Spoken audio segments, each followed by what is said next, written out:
ಬೇವಿನ ಎಲೆಯನ್ನು ತಂದು ಎಷ್ಟು ದಿನಗಳ ಕಾಲ ಬೆಲ್ಲದ ಜೊತೆಯಲ್ಲಿ ಇಟ್ಟರೂ ಅದರ ಮೂಲ ಕಹಿ ಸ್ವಭಾವವು ಕರಗಿ ಅದು ಸಿಹಿಯಾಗಲು ಸಾಧ್ಯವಿಲ್ಲ. ಅದೇ ರೀತಿ ಅತ್ಯಂತ ವಿಷಪೂರಿತವಾದ ಹಾವಿಗೆ ದಿನಾಲೂ ಪ್ರೀತಿಯಿಂದ ಹಾಲನ್ನು ಎರೆದು ಸಾಕಿದರೂ ಅದು ಅಮೃತವನ್ನು ಕೊಡುವುದಿಲ್ಲ, ಬದಲಿಗೆ ವಿಷವನ್ನೇ ಕಕ್ಕುತ್ತದೆ. ಜನ್ಮಜಾತವಾಗಿ ದುಷ್ಟ ಬುದ್ಧಿ ಹಾಗೂ ಕುಟಿಲ ಮನಸ್ಸು ಉಳ್ಳವರಿಗೆ ಎಷ್ಟೇ ಒಳ್ಳೆಯ ಸಜ್ಜನರ ಸಹವಾಸ ನೀಡಿದರೂ ಅಥವಾ ಉತ್ತಮ ಸಂಸ್ಕಾರ ಕಲಿಸಲು ಪ್ರಯತ್ನಿಸಿದರೂ ಅವರ ಮೂಲ ಕೆಟ್ಟ ಸ್ವಭಾವ ಎಂದಿಗೂ ಬದಲಾಗುವುದಿಲ್ಲ. ಮನಸ್ಸಿನಲ್ಲಿ ವಕ್ರಬುದ್ಧಿ, ಕಪಟತನ ಹಾಗೂ ಕುಟಿಲತೆಯನ್ನು ಇಟ್ಟುಕೊಂಡಿರುವ ಮನುಷ್ಯರು ದಿನವಿಡೀ ದೇವರ ಮಂತ್ರಗಳನ್ನು ಪಠಿಸಿದರೂ ಅದರಿಂದ ಯಾವುದೇ ಪುಣ್ಯ ಸಿಗುವುದಿಲ್ಲ. ಸದಾ ಸುಳ್ಳನ್ನೇ ಆಡುವ, ಸಟೆಯನ್ನಾಡುವ ಜನರು ಸಮಾಜದ ಕಣ್ಣಿಗೆ ತಾವು ತುಂಬಾ ಯೋಗ್ಯರು ಎಂಬಂತೆ ನಿರಂತರವಾಗಿ ನಾಟಕವಾಡಿದರೂ ಯಾವುದೇ ಪ್ರಯೋಜನವಿಲ್ಲ. ಮಾತು ಮತ್ತು ನಡತೆಯಲ್ಲಿ ಸತ್ಯವಿಲ್ಲದ ಬಾಹ್ಯ ಆಡಂಬರದ ಧಾರ್ಮಿಕ ಆಚರಣೆಗಳು ಕೇವಲ ವ್ಯರ್ಥ ಪ್ರದರ್ಶನಗಳಷ್ಟೇ ಆಗಿರುತ್ತವೆ. ಅಕ್ಕಪಕ್ಕದ ಜನರಿಗೆ ವಂಚಿಸುತ್ತಾ, ಕಪಟತನದಿಂದ ಎಲ್ಲರನ್ನೂ ಕಾಡುತ್ತಾ, ಮತ್ತೊಂದೆಡೆ ಕೈಯಲ್ಲಿ ಜಪಮಾಲೆ ಹಿಡಿದು ದೇವರ ನಾಮ ಜಪಿಸುವುದರಿಂದ ಯಾವ ಫಲವೂ ಇಲ್ಲ. ತನ್ನೊಳಗಿನ ಕೋಪ, ಕ್ರೋಧ, ಮತ್ಸರ ಮತ್ತು ಅಹಂಕಾರಗಳನ್ನು ಬಿಡದ ವ್ಯಕ್ತಿಯು ಭಗವಂತನನ್ನು ಒಲಿಸಿಕೊಳ್ಳಲು ದಿನಗಟ್ಟಲೆ ಉಪವಾಸ ವ್ರತಗಳನ್ನು ಮಾಡಿದರೂ ಅದು ಕೇವಲ ದೇಹವನ್ನು ದಂಡಿಸಿದಂತಾಗುತ್ತದೆಯೇ ಹೊರತು ದೈವಕೃಪೆ ಸಿಗುವುದಿಲ್ಲ.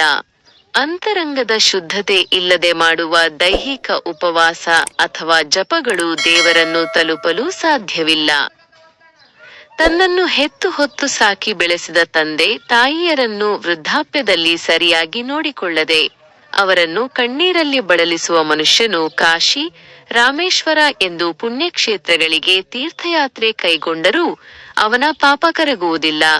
ಇತರರಿಗೆ ದ್ರೋಹ ಬಗೆಯುವ ಹಾಗೂ ಕೀಡು ಬಯಸುವ ಕ್ರೂರತನವನ್ನು, ಘಾತಕತನವನ್ನು ಮನಸ್ಸಿನಲ್ಲಿಟ್ಟುಕೊಂಡು ದಿನಾಲೂ ಪವಿತ್ರ ಭಗವದ್ಗೀತೆಯನ್ನು ಪಾರಾಯಣ ಮಾಡಿದರೂ ಯಾವುದೇ ಪುಣ್ಯ ಲಭಿಸುವುದಿಲ್ಲ. ಕಣ್ಣೆದುರಿಗಿರುವ ಹೆತ್ತವರೇ ನಿಜವಾದ ದೇವರು.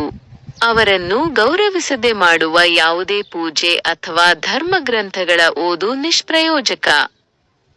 ಮನುಷ್ಯನು ಇಷ್ಟೆಲ್ಲ ಬಾಹ್ಯ ಆಡಂಬರ, ಜಪ, ತಪ, ಉಪವಾಸಗಳನ್ನು ಮಾಡಿದರೂ ತನ್ನ ಅಂತರಂಗದಲ್ಲಿ ಸಕಲ ಐಶ್ವರ್ಯಗಳ ನಿಧಿಯಾದ ಆ ಶ್ರೀ ಪುರಂದರ ವಿಠ್ಠಲನನ್ನು, ಶ್ರೀಕೃಷ್ಣನನ್ನು ನಿಜವಾದ ಭಕ್ತಿಯಿಂದ ಸ್ಮರಿಸದಿದ್ದರೆ ಯಾವುದೇ ಮುಕ್ತಿ ಸಿಗುವುದಿಲ್ಲ. ಮನಸ್ಸಿನಲ್ಲಿ ಲೌಕಿಕ ಆಸೆಗಳನ್ನು ತುಂಬಿಕೊಂಡು ಕೇವಲ ಬಾಯ ಮುಚ್ಚಿ ಮೌನವ್ರತ ಆಚರಿಸುವುದರಿಂದ ಆತ್ಮಕಲ್ಯಾಣ ಸಾಧ್ಯವಿಲ್ಲ. ದಾಸರು ಕೀರ್ತನೆಯ ಕೊನೆಯಲ್ಲಿ ಮಾನವನಿಗೆ ಮುಕ್ತಿಯ ದಾರಿಯನ್ನು ತೋರಿಸುತ್ತಾರೆ. ಕಪಟ ನಾಟಕಗಳನ್ನು ಬಿಟ್ಟು ನಿರ್ಮಲವಾದ ಮನಸ್ಸಿನಿಂದ ಭಗವಂತನನ್ನು ನೆನೆದಾಗ ಮಾತ್ರ ಜೀವನ ಸಾರ್ಥಕವಾಗುತ್ತದೆ ಎಂಬುದೇ ಈ ಪದ್ಯದ ಅಂತಿಮ ಸಂದೇಶವಾಗಿದೆ.